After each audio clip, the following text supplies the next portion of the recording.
This is the Cholo News Report for Sunday 15 April 2018. U.S. President Donald Trump warns Syria's government that the U.S. is locked and loaded to strike again if Syria were to carry out new chemical attacks. Russia's UN envoy, Vasily Nebenzia, read out a quote from President Vladimir Putin, accusing the allies of cynical disdain in acting without waiting for the results of a chemical watchdog investigation into the Douma incident. At a Pentagon briefing on Saturday, Alt-Gen Kenneth McKenzie listed the 3 targets that had been struck, saying the attacks had set the Syrian chemical weapons program back years. This military action was designed to thread a pretty narrow naval place boundaries around the war that Syria, Russia and Iran are waging without becoming a direct combatant in it. Millions of Guatemalans are summoned to participate in a referendum in which they will determine if they submit to the International Court of Justice the territorial, insular and maritime claim with Belize. In 1783, the Spanish crown signed the Treaty of Paris through which it allowed the British crown to use the resources of 6,600 square kilometers, an extension increased by the British until it reached approximately 11,000 square kilometers. After independence, in September 1821, Guatemala inherited all the former Spanish territories, including the land temporarily granted to the British for their exploitation and use. Guatemala signed the Treaty of Aysén-Noailles in 1859, agreeing to recognize British sovereignty over the territory of Belize in exchange for a road that would connect the city of Guatemala to the Caribbean Sea and the Atlantic coast. The election of the candidates for Attorney General of Guatemala and successor of Thelma L. Donna has concluded, and 14 candidates have obtained the necessary qualification to participate. President Jimmy Morales will appoint the Attorney General in the coming days.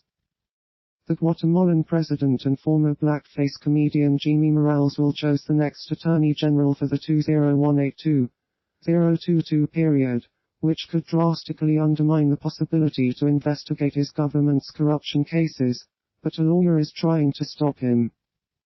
The nomination committee is composed of 12 academics, from both public and private institutions, 2 members of the College of Lawyers, and the President of the Supreme Justice Court.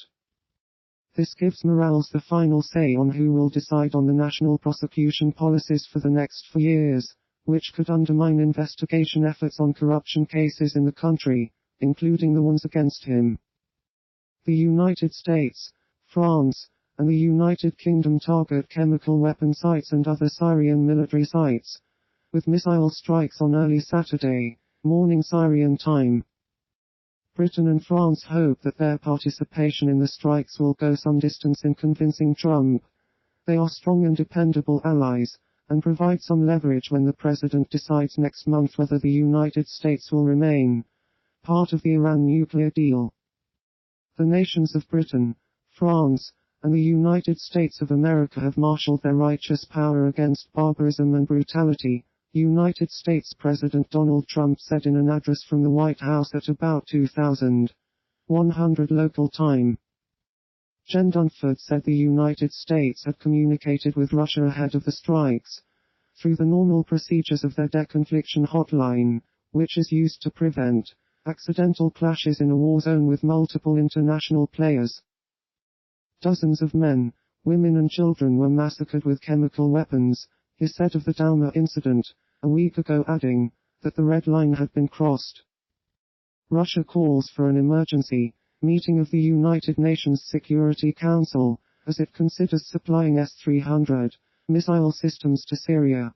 Russian President Vladimir Putin speaks during a ceremony to receive credentials from foreign ambassadors at the Kremlin in Moscow, Russia, April 11, 2018. U.S., British and French forces pounded Syria with more than 100 missiles early on Saturday in response to a poison gas attack that killed dozens of people last week, in the biggest intervention by Western powers against Syrian President Bashar al-Assad.